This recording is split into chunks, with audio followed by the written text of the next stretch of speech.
Hey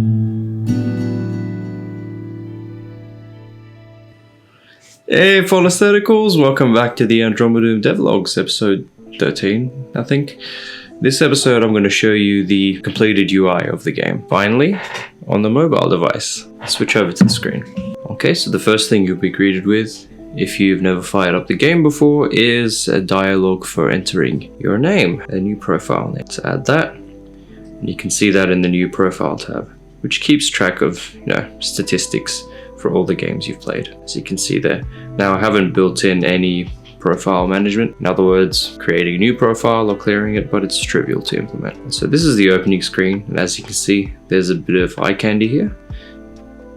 It's just background attached to the gyroscope, designed to emulate those night sky tracking apps you might have used before. Here you've got the settings panel, which controls the graphics and audio, and the gameplay. And I'll demonstrate the changes these settings control inside the level. So let's start a new game, hit deploy. And here we've got the difficulty toggle. I haven't written out the explanations for them yet, or created an implementation, but it'll just be increasing the armor of the aliens, increasing the quantity of the aliens, the speed, and so on, things like that. And also how forgiving the game is of failing levels, basically. There will be a set amount of continues that you can use if you fail a level. Okay, and the first thing you'll see is the first region, which is the Asia Pacific. And along the bottom here, that's just your save and exit button. The same settings panel. Now your third button is your fleet. Here you can rearrange the order that you want your ships to spawn in, and you can choose to sell them. Here, the fourth button is the shop, self-explanatory. So if you've unlocked one of the ships within a given series, for example the fossilators here, all the other ships in that series will be visible, but if you haven't unlocked them, there'll be a silhouette. And there will be other ship series in the game as you progress through the regions. Once you unlock at least one of those ships for a given series, you can see the silhouettes of the other ships as well. Now our fifth button here is the Armoury. Now as you fire weapons, once you test out different weapons combinations, information about those weapons will be added to your Armoury. So you can use them as a reference and you don't need to memorize too many combinations. And the final one is the Xenodex. Every time you bring down an alien, it'll be added to the Xenodex. And again, it will provide you information about that particular alien ship, mostly for flavor. Now when you select the level,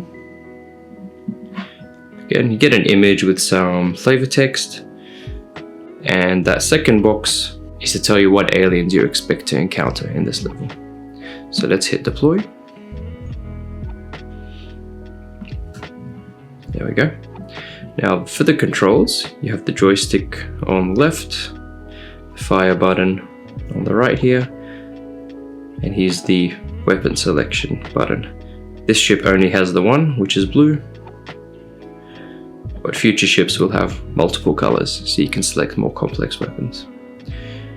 Let me demonstrate the different gameplay settings here. So the first one is left-hand control. Switch that on and go back. As you can see, it's just mirrored our controls basically.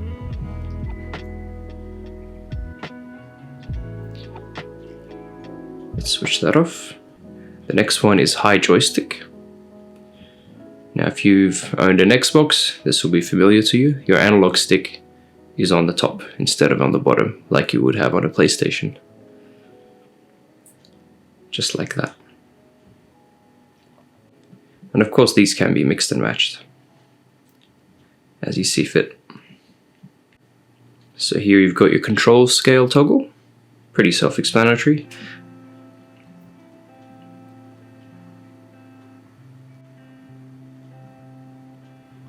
There you go. Now my girlfriend suggested the last one, which is swipe movement.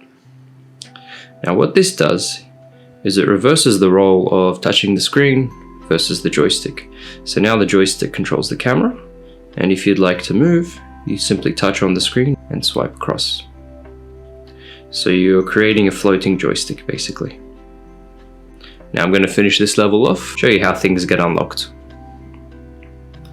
Keep in mind this Velocitractor ship, you won't be getting it on the first level. The first level will just be the standard issue, and then you can unlock it later.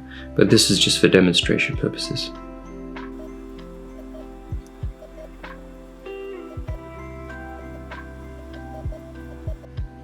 Oh, I just lost my ship.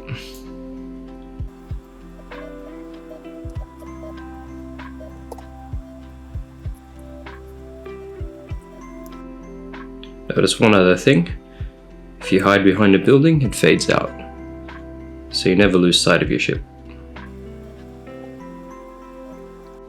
Cool, and we've cleared that level.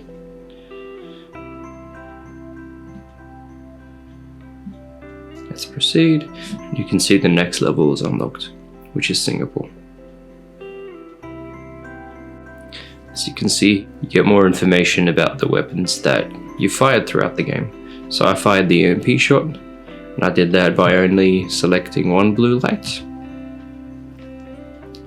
And here's the EMP bomb, which is what you get if you light up all 5 blue lights.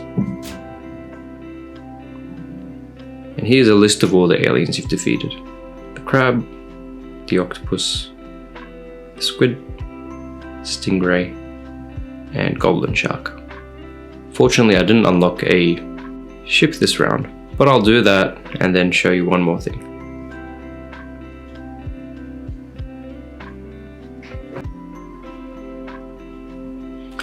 Now, if you finish a level where you don't lose any ships, don't reduce any buildings, and no aliens land, the level is considered aced, and this can give you additional unlocks. So as you can see here, with that spade symbol and the gold paneling, you've aced that level. But what I wanted to show you was the new ship that we unlocked, the Pterodactyl.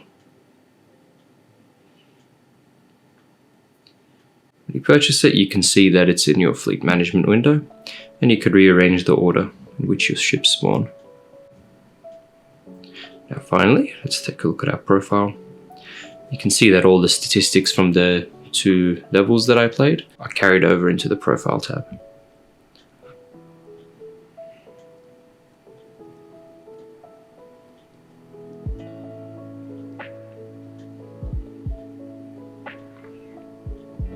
I haven't implemented the game statistics yet, but in general, whenever you start a game, we should add one to in progress. Winning is self-explanatory. Now there's 2 kinds of losing. One is landing, which is when a level is lost because the invasion bar has filled up, too many aliens have landed, or you lost all your fleets, so the aliens land unimpeded. The other one is reduced. Now, depending on the difficulty level, if during the course of a level all the buildings get destroyed, reduced, that city is considered reduced, and there's a limit to how many times that can happen per game. Cool. Thank you for watching. That was the UI demonstration. The bulk of the game's architecture is complete. So from this point forward, I really only have to implement 2 things, which is all the levels, including the aliens and the ships and the weapons they unlocked. But the other one is music, which I might work on implementing after I finish the next region, which is the Americas. If you have any questions, comments, suggestions, please leave them in that little box down below. I'll see you in the next episode where I will play through all 6 levels in the Asia Pacific region. See you then. Thanks, guys.